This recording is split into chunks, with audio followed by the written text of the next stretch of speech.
Nous restons toujours en Côte d'Ivoire. Son Excellence M. Alassane Ouattara a reçu au palais présidentiel de la République de Côte d'Ivoire son homologue ghanéen, Son Excellence M. John Dramani Mahama. Reportage Ousmane Koulibaly, Edith Vonon, Séverin Tchatchoua, Marcel Bassolé et la voix de Constant Ricard. Le président de la République de Côte d'Ivoire, son Excellence Alassane Ouattara, a eu un entretien avec son homologue ghanéen, son Excellence John Dramani Mahama, en visite d'amitié et de travail à Abidjan, le mercredi 5 mars 2025, au palais de la présidence de la République de Côte d'Ivoire. Son Excellence John Dramani Mahama, le président de la République du Ghana, a eu une bonne connaissance du palais de la présidence de la République de Côte d'Ivoire, pour l'avoir visité entre 2012 et 2016, lors de son premier mandat en tant que président de la République ghanéenne. De retour au pouvoir, il se revient à la rencontre de son homologue ivoirien, son Excellence Alassane Ouattara. La Côte d'Ivoire et le Ghana sont unis par l'histoire, les territoires et les populations. Ils sont également les deux principaux producteurs de cacao au niveau mondial. Ensemble, ils représentent 60% de la production mondiale de cacao. Le chef de l'État ivoirien, son Excellence Alassane Ouattara, a exprimé sa joie d'accueillir son frère et ami, le président de la République du Ghana,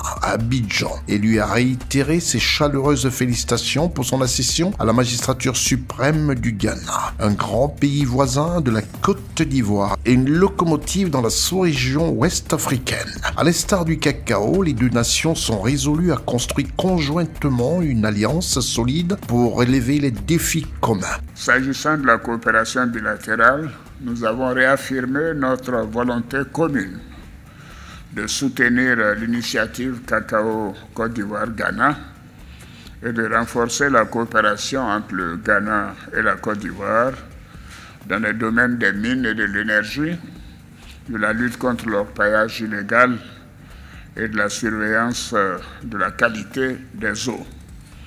Parce qu'évidemment, ces rivières qui traversent nos deux pays ont des conséquences néfastes pour les populations du Ghana et de la Côte d'Ivoire.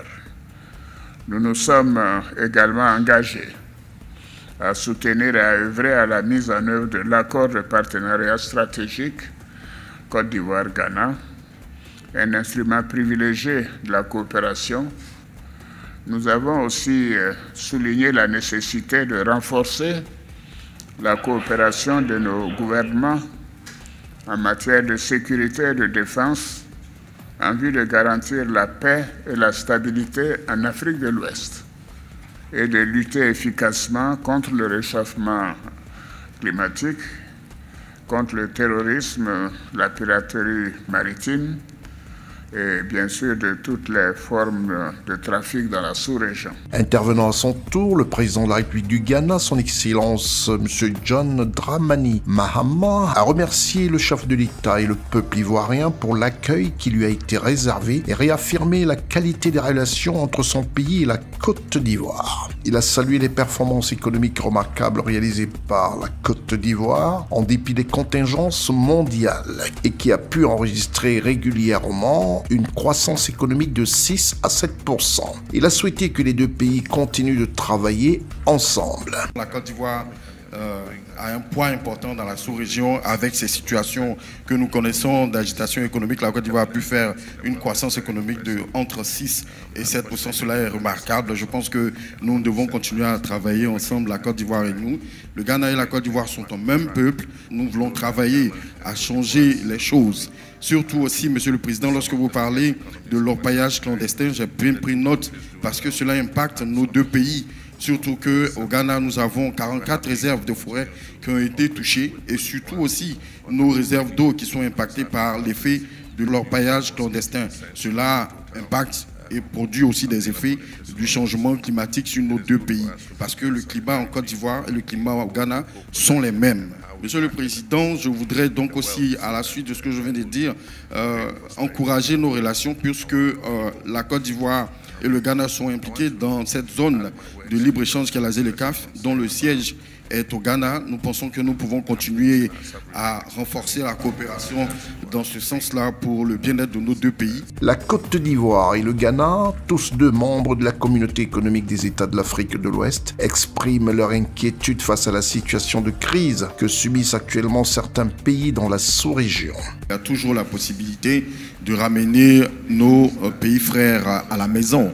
Il est bon de rester dans un groupe de 15 que de rester dans un groupe de 3.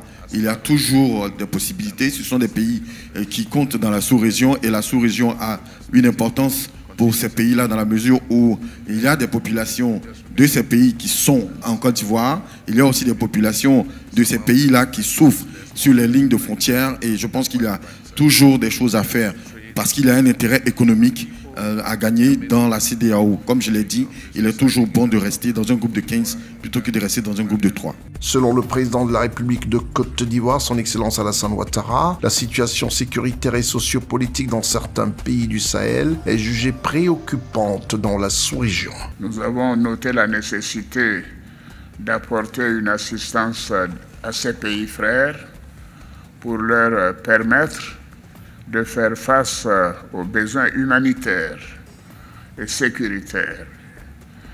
Nous vous faisons confiance, Monsieur le Président, pour que, à l'occasion de vos entretiens avec ces pays frères, vous puissiez les convaincre de rester dans la CEDEAO, car il y va de l'avenir des peuples de l'Afrique de l'Ouest. Pour conclure, son Excellence M. John Dramani Mahama a transmis les chaleureuses salutations de son épouse, Mme Lordina Mahama, à la première dame de Côte d'Ivoire, Mme Dominique Ouattara. Il est à noter que le vice-président de la République, M. Thiemo Komele Kone, le premier ministre de la République de Côte d'Ivoire, M. Robert Beugri-Mambé, ainsi que plusieurs membres du gouvernement et du cabinet présidentiel ont pris part à cette rencontre.